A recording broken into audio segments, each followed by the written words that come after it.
अब्बासी और आप देख रहे हैं cricket capsules by Laiba Abbasi. अब जिस चैनल पे आप देख रहे हैं वो जरूर आप जानना चाहते होंगे कि किस चैनल पे देख रहे हैं, तो आप देख रहे हैं इसको देसी टीवी यूएसए पे।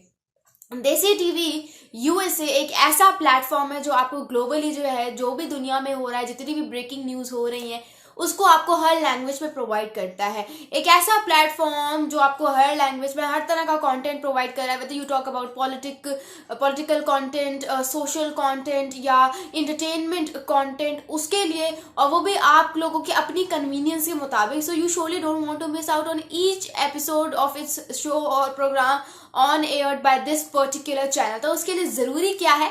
ज़रूरी ये है कि आप इस चैनल को सब्सक्राइब कर लें, आपने जो है एक स्ट्रॉन्ग कनेक्शन बनाए इस चैनल के साथ, ताकि आपको और मुझे दोनों को फ़ायदा होता रहे और हम इसी तरह से एक दूसरे के साथ कनेक्ट होते रहें, बातें करते रहें, whether we are living in any part of the world. सबसे पहले हम आज के अपने एपिसोड का आगाज़ करते हैं। इस आर एपिसोड नंबर 12 और बहुत ज़्यादा एक्साइटिंग एपिसोड होने वाला है, क्योंकि इस पर जो है हम बहुत सारे हॉट टॉपिक्स को कवर करने वाले हैं, ऐसी इन्फॉर्मेशन को कवर करने वाले हैं जो अभी तक आप लोगों तक नहीं पहुंची होगी। तो सबसे पहले बात करते हैं एक बड़े हॉट टॉपिक के बारे में। आपको भी पता है कि मुझे भी पता है कि T20 वर्ल्ड कप 2024 जो है वो बिल्कुल करीब है हमारे, यानी कि जून जुलाई में जो है इसका सेगमेंट का, इसकी प्रेपरेशन क्या सेलिब्रेशन स्टार्ट हो जाएंगी।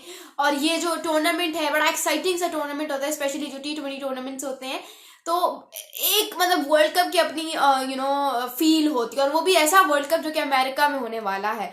वेस्ट इंडीज में भी होगा, इसका आधी लेग इसकी वेस्ट इंडीज में होगी और आधी जो है वो अमेरिका में होगी। बड़ा एक्साइटिंग टूर्नामेंट होने वाला है, और आपको भी पता है, मुझे भी पता है कि इसके लिए स्क्वाड्स जो है, बातें हो रही है कि कौन सी टीम का कौन सा प्लेयर इंक्लूडेड होगा, इंक्लूडेड नहीं होगा। बट इस सब के दौरान इंडिया जो है, इंडियन स्क्वाड, एक पाकिस्तान और इंडिया का स्क्वाड, ये दोनों वो टीम्स हैं जिसके स्क्वाड का हर किसी को भी इंतजार होता है, इंक्लूडिंग यू एंड मी। अब बात ये हो रही है, न्यूज ये आई है, खबर ये आई है, सोर्सेज से ये पता चला है कि विराट कोहली, जो ना सिर्फ इंडियन क्रिकेट बल्कि ओवरऑल क्रिकेट, ग्लोबल क्रिकेट या ग्लोबल स्पोर्ट्स भी कह लो तो भी छोटा है, उसके ब्रांड है। Virat Kohli is a brand, he is above than runs in terms of के वो किसी भी टूर्नामेंट की हाइप बढ़ा देते हैं, जिसे कहते हैं क्राउड पुलर। उस तरह का काम जो है वो विराट कोहली करते हैं पूरी दुनिया में। बाबर आजम जिस तरह से करते हैं, हर लीग्स में क्राउड पुलर का काम करते हैं, वो उस तरह से विराट कोहली पूरी दुनिया में करते हैं। अब बात ये की जा रही है कि शायद विराट कोहली जो है, वो जो इंडिया का स्क्वाड सेलेक्ट होगा for the T20 world cup, उसमें शायद विराट कोहली का नाम ना आए। क्योंकि रीजन क्या है उसके पीछे? क्योंकि विराट कोहली जो है वो T20 प्लेयर नहीं है, या उनका जो स्टाइल है वो T20 जैसा नहीं है। इट्स बिकॉज उनका स्ट्राइक रेट स्लो होता है, स्ट्राइक रेट का मसला आता है, अपने आप को उन डिमांड्स पे पूरा नहीं उतार पाते, या उन कंडीशंस में अपने आप को इवेल्युएट नहीं कर पाते जो कंडीशंस टीम के हक में जारी होती हैं। और ये भी बात की जा रही है कि वो अपने पर्सनल माइलस्टोन्स के लिए खेलते हैं etcetera. But in all of this catastrophic situation, you need to realise कि जब T20 वर्ल्ड कप अभी जो रिसेंटली होके गया है, उसमें जब इंडिया की पूरी बैटिंग लाइनअप फ्लॉप होती थी हर मैच में, तब Virat Kohli used to be the only player जो कि मोमेंटम बनाता था, जो कि अपनी टीम के लिए बेस बनाता था, मैच विनिंग नॉक खेलता था ऑलमोस्ट इन एवरी मैच। वो जो इंडिया वर्सेस पाकिस्तान का गेम था उसमें भी विराट कोहली ने जितवाया था। तो how come can you justify the fact कि dropping Virat Kohli from the squad makes sense? It doesn't, it simply doesn't. आप मे बी ये आप न्यूज इसलिए फैला रहे हो या इसलिए कर रहे हो क्योंकि चलो ठीक है, चलो इंडियन क्रिकेट को थोड़ी सी अटेंशन मिल जाएगी, but you can really not drop Virat Kohli. Virat Kohli ना सिर्फ एक क्रिकेटर का काम करता है, एक प्लेयर का काम करता है, बल्कि वो रिस्पेक्टिवली हर बोर्ड को फायदा भी पहुंचाता है, टूर्नामेंट को फायदा पहुंचाता है। पूरी दुनिया को पता होता है कि यार विराट कोहली इस टूर्नामेंट में खेल रहा है, इस लीग में खेल रहा है, उसको खेलता हुआ देखना है हमें। तो फिर आप कैसे कह सकते हो कि विराट कोहली नहीं खेलेगा? इस बेफिक्र हो जाओ, क्योंकि विराट कोहली जो है वो खेलने वाला है और वो जरूर खेलेगा, क्योंकि वो ना सिर्फ अच्छा प्लेयर बल्कि एक अच्छा सेलिब्रिटी भी है, और उससे जो है वो काफी ज्यादा रेवेन्यू जो है वो जनरेट होता है। अकेला विराट कोहली इतना रेवेन्यू जनरेट कर देता है। Whether you talk for BCCI और आईसीसी, दोनों के लिए अच्छा खासा रेवेन्यू का काम तो विराट कोहली कर देते। तो आप इस चीज के बारे में बात नहीं कर सकते। तो यहाँ पे तो आप कर ले, क्योंकि जिस तरह का रेवेन्यू या जिस तरह के क्राउड पुलिंग का काम विराट कोहली कर सकते हैं, वो काम कभी भी रोहित शर्मा नहीं कर सकते। ठीक है, उनके फैन क्लब्स होंगे, बट उस तरह की हाइप, उस तरह का ऑरा जो विराट कोहली अकेले होल्ड करते हैं, उस तरह का कोई भी प्लेयर जो है और वो होल्ड नहीं कर सकता। ये बॉडी जो है जिसे कहते हैं अंडरस्टैंडेबल बात है। उसके बाद हम बात करते हैं कल के मैच के बारे में, जो कि था पेशावर ज़ल्मी वर्सेस कराची किंग्स का। जो पहला मैच था पेशावर ज़ल्मी और कराची किंग्स का, वो कराची किंग्स ने अच्छा खासा हैवी डिफीट दी थी उसको, इसमें पेशावर को। पेशावर ने कल के मैच में बड़ा जो है वो एक कम सा टारगेट सेट किया था और लग ऐसा रहा था कि पेशावर जो है वो उसको डिफेंड नहीं कर पाएगा। But then when Karachi came on to bat, तो लगा ऐसे कि पिच तो वाकई बहुत ज्यादा मुश्किल है और शायद कराची जो है ये टारगेट चेज ना कर पाए, क्योंकि जिस तरह की बैटिंग कराची की हो रही थी तो लग ऐसा रहा था कि शायद कराची उस तरह से चेज नहीं कर पाएगा। बट हुआ क्या, मिडिल ओवर्स में आके जिस तरह से कराची किंग्स की बैटिंग को बूस्ट मिला, तो वहां से ये क्लियर होगा कि शायद अब कराची जीत जाए। When 4 balls were required of only 1 ball, और लास्ट के ओवर में जो है वो 2 चौके भी लग गए आमिर जमाल को। ठीक है, तो लग ऐसा रहा था कि शायद कराची जीत जाए, लेकिन फिर आमिर जमाल ने जिस तरह से जो है उसको ओवरकम किया और 3 रन से पेशावर जो है मैच जीत गया, 4 रन से या 3 रन से।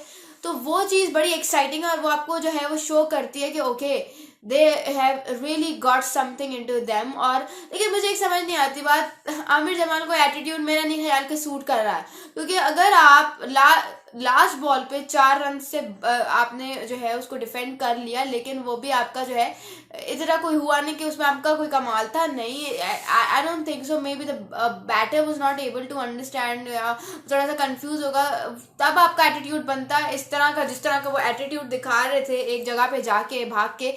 वो तब अच्छा लगता है जब आप अच्छे खासे रन से मतलब 17 रन को डिफेंड करने थे और उन्होंने पहली कोई 4 बॉल्स पे अच्छी खासे रन कंसीड कर दिए थे। तो फिर इस तरह का attitude, I feel like it's something very odd. I feel like sarcastically बोल रही हूँ, but this is how it is. बाकी अगर बात करें बाबर आजम, बहुत सारे लोग कह रहे हैं कि बाबर आजम की जो इनिंग्स थी वो जो है बहुत स्लो थी, मॉक कर रहे हैं एक्चुअल में।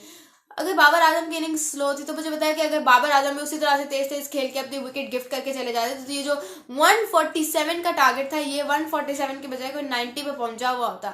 तो भाई ये नहीं होता, हर पिच की अपनी एक डिमांड होती है, अपनी एक कंडीशन होती है। अभी आप जो बैट करने उस फलाना पिच पे, तो फिर आपको पता चले कि बैटिंग करना कितना मुश्किल होता है। तो एक बैट्समैन जो सोच समझ के जिस तरह की बैटिंग करता है, उसको हम एज फैंस कभी भी अंडरस्टैंड नहीं कर सकते। उसके लिए आपको देखना पड़ता है कि क्या पिच डिमांड कर रही है। और आपने फिर देखा कि कितनी ट्रिकी थी पिच और बाबर आजम के जो वो रन्स थे कितने ज्यादा क्रूशियल थे।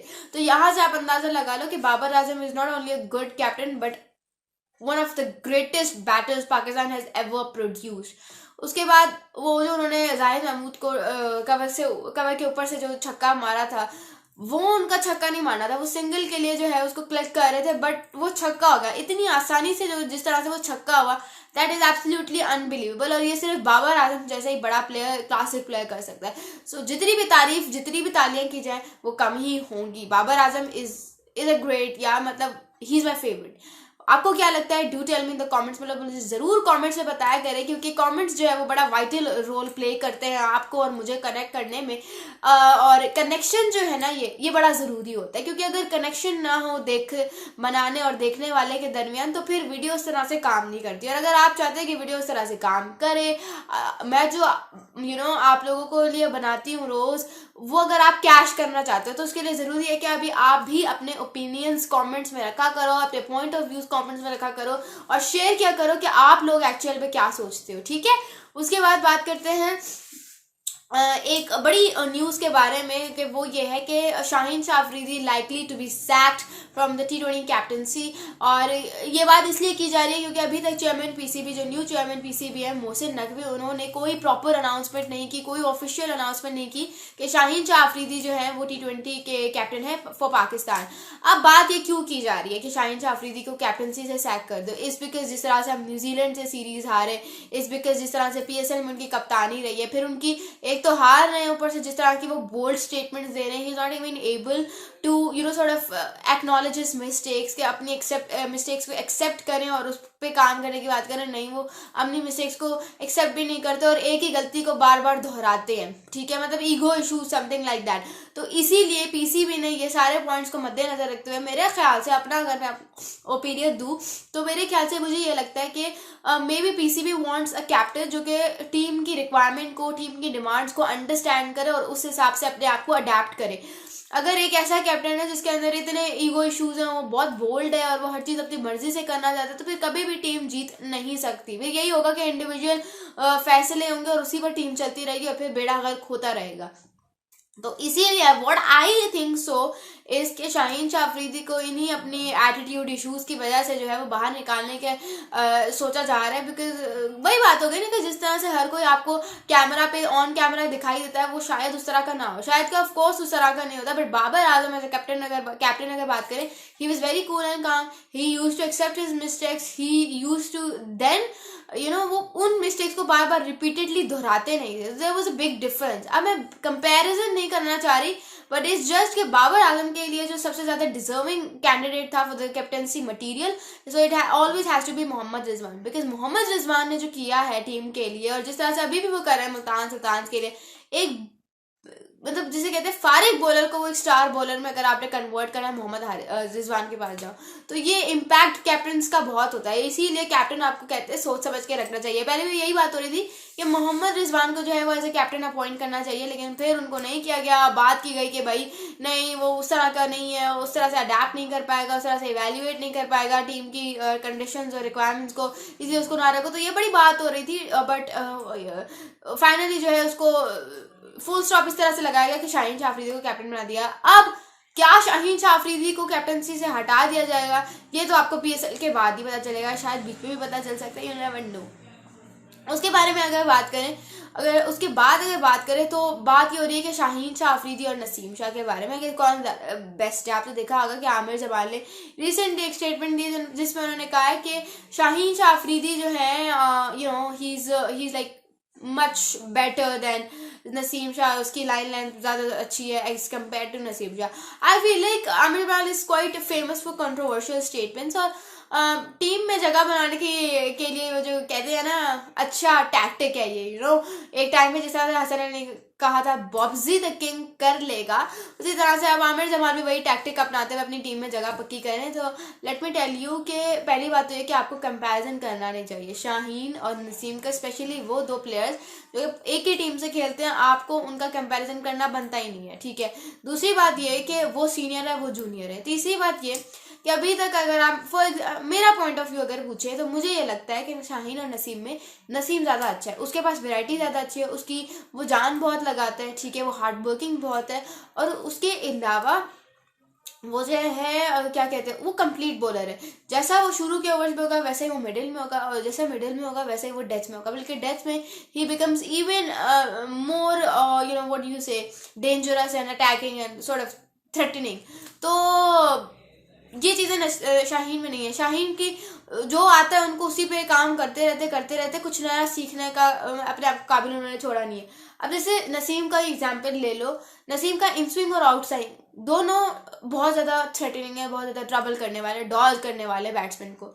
शाहीन का सिर्फ इन स्विंग उस तरह से काम करता है, आउट स्विंग उसका अच्छा नहीं। और वसीम अकरम ने उनको कहा भी है कि अगर आउट स्विंग बेहतर करो, but I don't know what he is up to. Line length उनकी बिल्कुल भी कंसिस्टेंट नहीं है। Apart from that he is very inconsistent with his form. 2021 में जब उनकी इंजरी हुई थी, उसके बाद से मैं आपको बताती हूँ कि PSL में उनकी 70 विकेट्स थी और उनकी पावर प्ले में 33 जो है वो विकेट्स थी। 70 में से 33 उनकी सिर्फ पावर में प्ले में थी। और इस PSL सीजन में शाहीन शाह अफरीदी के सिर्फ और सिर्फ मेरे ख्याल से कोई I don't know, I really exactly don't remember the aggregate, of his total wickets, but you have to see कि उनकी पावर प्ले में सिर्फ और सिर्फ 6 विकेट्स है, 9 मैचेस में सिर्फ 6 विकेट्स। मतलब that is insane and that is an insane number to consider, that too for a premium fast bowler.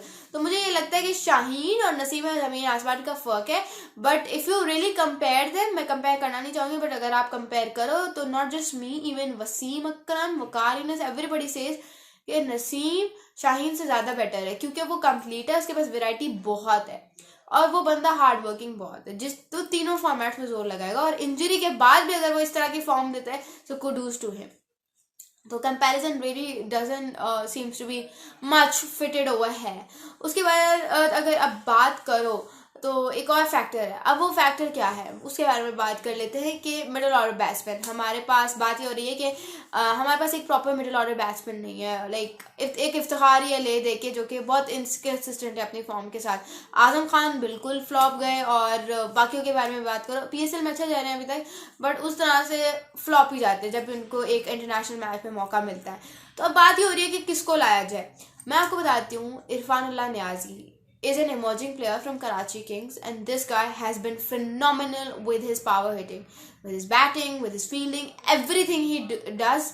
It's just absolutely beyond words to appreciate, and I feel like कि इरफानुल्लाह नियाजी बहुत ज़्यादा deserving candidate है यहाँ पे to go for that place, क्योंकि middle order batsman, I know it's too early to जज, but you need to see कि जितने भी मैचेस उन्होंने अभी तक PSL में खेले 44 की बैटिंग एवरेज है उनकी, और फर्स्ट क्लास क्रिकेट में सिर्फ 2 मैचेस में उन्होंने आई फील लाइक 80+ एवरेज से जो है वो स्कोर किया। तो अभी और आपको क्या चाहिए, ठीक है। तो ये जो एवरेज है और जिस तरह से रन स्कोर करते, जो एग्रीगेट होल्ड करते हैं, वो एक मिडिल ऑर्डर बैट्समैन के लिए काफ़ी अच्छा है। और फील्डिंग तो नहीं पूछो, मतलब ये बंदा एक भी कैच मिस नहीं करता, तो फील्डिंग बेटर करने तो उसको अंदर लेकर आओ टीम में। तो ये बहुत सारे ऐसे पॉइंट्स हैं जो आपको कंसिडर करने चाहिए अगर आप अपना नया स्क्वाड, नई टीम बना रहे हो। आपको क्या लगता है, do tell me in the comments below. और इसी के साथ साथ हमारा आज का एपिसोड वाइंड अप होता है। दिस इज लाइबा बासी साइनिंग ऑफ।